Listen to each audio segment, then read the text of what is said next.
A graça do nosso Senhor Jesus Cristo, o amor de Deus e a companhia do Espírito Santo estejam conosco neste momento. Amém. Quem de vocês gosta da vida que tem?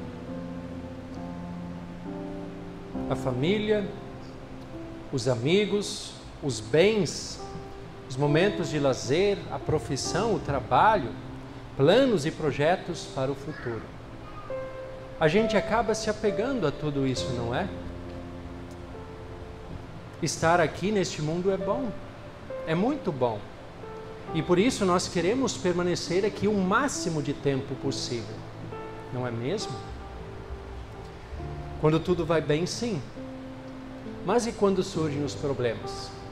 Quando as coisas saem do nosso controle? Quando surgem conflitos familiares? Quando nos desentendemos com amigos, quando passamos por aperto financeiro, quando surgem problemas no trabalho, quando passamos por uma enfermidade, quando os nossos planos se frustram. Nessas horas, muitas vezes, nós desanimamos. E aquela vontade intensa de ficar aqui o máximo de tempo possível, às vezes diminui. Não é assim que funciona? Hoje nós lembramos da transfiguração de Jesus.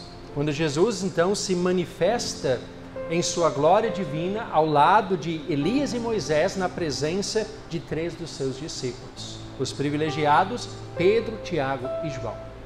O texto nos diz que as roupas de Jesus se tornaram resplandecentes de um branco muito intenso, como nenhum lavandeiro no mundo as poderia alvejar. E aquela cena foi tão impactante que os discípulos ficaram apavorados, nos diz o texto.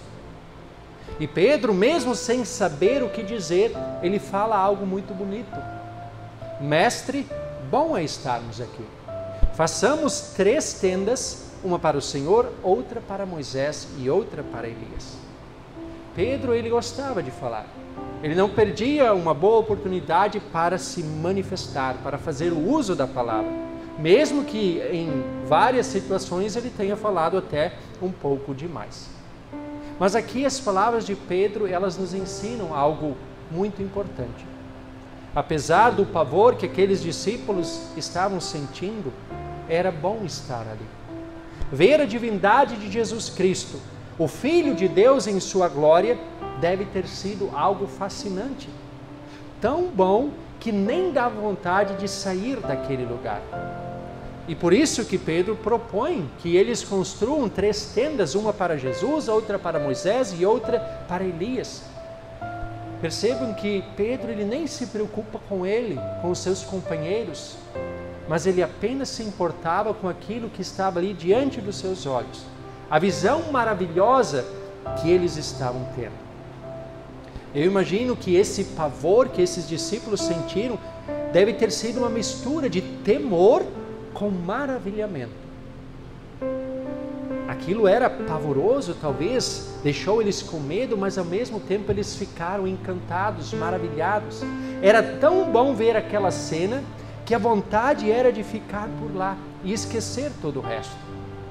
E essas palavras nos ensinam que, por melhor que talvez possa ser a nossa vida neste mundo, estar na presença do Cristo glorificado é incomparavelmente melhor. Mas a cena segue. Depois disso, uma nuvem envolve os 3 personagens ilustres, Jesus, Moisés e Elias, e desta nuvem sai uma voz que diz: "Este é o meu filho amado, escutem o que ele diz." E depois tudo se dissipa, tudo passa e de repente apenas Jesus estava ali diante deles. Por melhor que aquele momento tivesse sido, era necessário voltar à realidade. Era hora de descer um monte e encarar os desafios que estavam por vir. E aqui o texto nos traz outro importante ensinamento. A vida cristã não é um mar de rosas, mas ela é marcada pela cruz e pelo sofrimento. Seria muito confortável para eles permanecerem no monte e ignorar todo o resto. Mas havia uma missão a ser cumprida. E essa missão não passava pelo sucesso, pela fama, pela prosperidade. A verdadeira glória do Filho de Deus, ela seria revelada em uma caminhada de dor, de sofrimento, de injustiças, de uma morte cruel e humilhante numa cruz. E isso nos mostra que a vida cristã, a espiritualidade cristã, passa pela cruz e pelo sofrimento. É o que a Bíblia nos ensina, é o que a palavra de Deus nos apresenta. A teologia bíblica é uma teologia da cruz. Porém, enquanto a Bíblia nos apresenta a cruz, o mundo que nos cerca prefere a teologia da glória. Na verdade, o ser humano caído em pecado, ele prefere a glória ao invés da cruz. Só que existe um grande contraste, um contraste radical entre a teologia da glória e a teologia da cruz. O que seria, afinal, essa teologia da glória? É o que mais encontramos e ouvimos neste mundo afora. Se nós entrarmos em uma livraria e procurarmos a seção da espiritualidade, nós encontraremos livros, estantes cheias, com livros que prometem revelar os segredos para uma vida feliz, uma vida cheia de saúde, de sucesso e de prosperidade. Há livros que oferecem a solução para praticamente todos os problemas que a gente vier a enfrentar. E essa teologia, ela não ficou restrita apenas aos livros. Hoje já existem perfis no Instagram, canais no YouTube, em que influenciadores espirituais divulgam todas essas tendências que poderão nos garantir o sucesso terreno, o sucesso espiritual. E não bastasse, essa teologia vem também sendo fortemente adotada por várias igrejas por aí. São aquelas igrejas adeptas da teologia da prosperidade.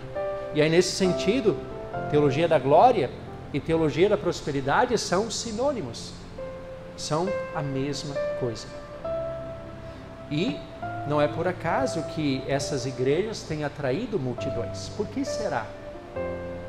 Porque elas oferecem ao ser humano pecador exatamente aquilo que ele quer ouvir: a glória ao invés da cruz. Não se fala mais em pecado, não se fala mais na necessidade de arrependimento, tudo se limita a resolver os problemas e as dificuldades terrenas. E uma vez alcançado esse objetivo, é como se agora o céu fosse aqui na terra. Percebam o perigo que está embutido nessa teologia da glória. Em primeiro lugar, se perde a perspectiva eterna. É como se a única finalidade da palavra de Deus, da fé cristã, fosse proporcionar bem-estar e prosperidade terrena. É claro que Deus concede essas coisas. Deus nos abençoa, Deus pode nos conceder prosperidade terrena, mas essa jamais será a principal finalidade da fé cristã. Em segundo lugar, a teologia da glória, ela focaliza a ação no ser humano e tira Deus do foco. Tira a ação de Deus. Se eu quero ser feliz, se eu quero ter saúde, sucesso, prosperidade, tudo depende tão somente da minha força de vontade. A fé não é mais uma dádiva. A fé não é um presente de Deus, mas é uma força interior que me motiva e me capacita a correr atrás de todos os meus objetivos. E se eu dou o meu máximo, ou seja, se a minha fé for forte o suficiente, Deus é praticamente obrigado a me dar aquilo que eu quero.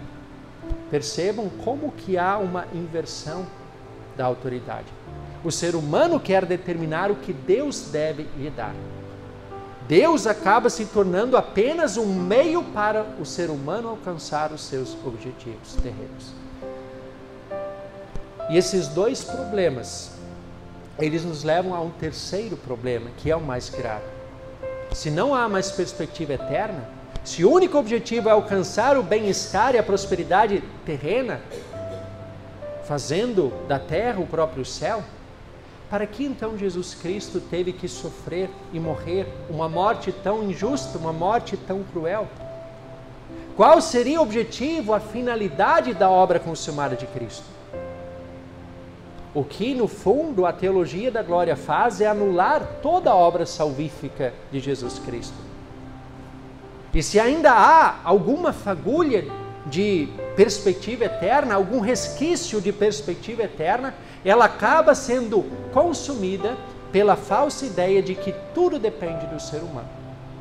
Porque quem entende que tudo aqui nesse mundo depende de si mesmo, de sua própria força de vontade, como se Deus fosse o mero coadjuvante, certamente também chegará à conclusão de que a salvação depende do que essa pessoa faz, das coisas boas que ela faz. E aí nós temos um grande problema. Um grande problema. Quem ousa acrescentar uma mínima coisa que seja para alcançar a salvação, a palavra de Deus nos deixa claro que esta pessoa rejeita toda a obra salvífica de Cristo. Percebam o quão diabólica é essa teologia da glória. É muita pretensão do ser humano, por mais íntegro que ele possa ser, achar que pode contribuir para a própria salvação. A salvação é graça de Deus do início ao fim. Deus é o único protagonista. E a mesma coisa acontece na vida neste mundo. Deus é o protagonista. É de Deus que depende tudo aquilo que somos, temos e fazemos. Nós é que somos os coadjuvantes e não Deus. No início nós vimos como facilmente a gente se apega às coisas deste mundo. A família, a nossa vida, nossos afazeres, nossos planos. E é claro que não há problema nenhum em prezar por todas essas coisas. Pelo contrário. Afinal, quem vai desprezar a sua família? Nós amamos a nossa família. E desprezar a família é até mesmo pecado. A mesma coisa com relação à nossa vida profissional, ao nosso trabalho. A gente se dedica, a gente procura dar o nosso melhor. Nós também procuramos ser bons e leais amigos, e nós podemos e devemos desfrutar de momentos de lazer, momentos de descanso. Fazer planos, traçar objetivos para o futuro não é pecado nenhum. Percebam como que nas coisas deste mundo nós temos que ter uma proatividade. Nós não somos simplesmente passivos. As coisas não caem simplesmente do céu. Mas é preciso ter cuidado, porque a nossa natureza pecaminosa, ela é inclinada para a glória. Precisamos ficar atentos para não colocar as coisas terrenas acima do próprio Deus. Sim, é necessário proatividade, contrapartida da nossa parte. Mas em última análise, tudo está nas mãos de Deus. Somente dele, do próprio Deus, é que depende o êxito de tudo aquilo que nós empreendemos neste mundo. E por saber que a nossa tendência é voltada para a glória, Deus, em determinados momentos, Ele permite que a cruz faça parte da nossa jornada. No início nós comentamos que, de modo geral, todos nós gostamos da vida que temos. Mas às vezes as dificuldades, os sofrimentos, os problemas nos desanimam, nos fazem desanimar. É a cruz se manifestando. Não que Deus intente o mal contra nós. Todo o sofrimento, toda a maldade, todas as dificuldades que existem neste mundo são consequência do pecado. Mas de tempos em tempos, Deus permite que nos sobrevenham dificuldades. Não como forma de castigo pelo nosso pecado, mas para nos lembrar que existe algo melhor que nos aguarda. O céu jamais será aqui neste mundo, aqui na terra. O céu é na eternidade. É lá que tudo será pleno e perfeito. É lá que tudo será muito melhor do que qualquer fase boa que já tenhamos vivenciado aqui neste mundo. Pedro, Tiago e João tiveram um pequeno vislumbre de como será maravilhoso estar na presença do Cristo glorificado. Aquilo foi tão bom que Pedro queria permanecer lá. E olha que Pedro tinha uma vida neste mundo. Pedro tinha uma família. Pedro tinha uma esposa. Mas por um breve momento tudo aquilo se tornou irrelevante. Pedro estava na presença do Filho de Deus, diante do seu resplendor e de sua glória. Bom mesmo era estar ali na presença de Jesus. Mas era necessário descer o monte. Havia uma jornada pela frente e não seria fácil. era a cruz que aguardava o Filho de Deus. Era a perseguição e o martírio que aguardavam os apóstolos. Essa é a vida cristã. Essa é a espiritualidade cristã. Ela não é marcada pela glória, pelo sucesso, mas ela é marcada pela cruz e pelo sofrimento. De certa forma, nós podemos dizer que quando alguma dificuldade nos atinge neste mundo, é um pequeno lembrete do próprio Deus de que precisamos também descer do monte.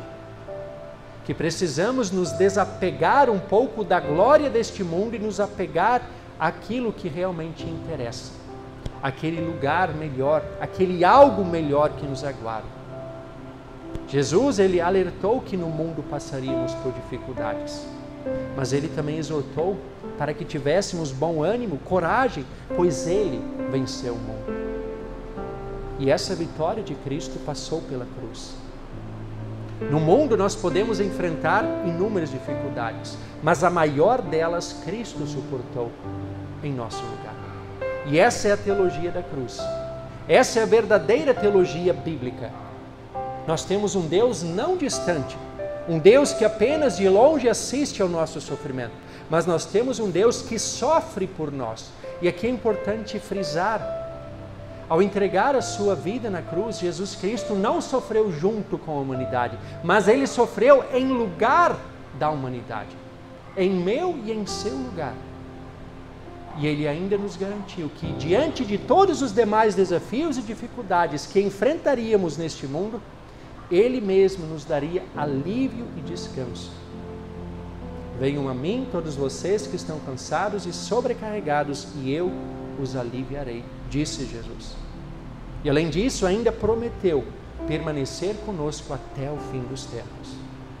Essa é a voz do Filho amado de Deus. Ouçamos o que ele diz, confiemos firmemente naquilo que ele nos prometeu. Por isso, queridos irmãos e irmãs,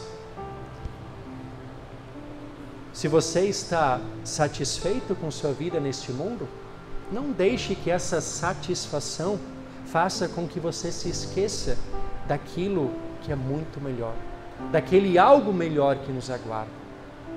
E para você que talvez esteja passando por um momento difícil, um momento de dificuldade, não perca a esperança.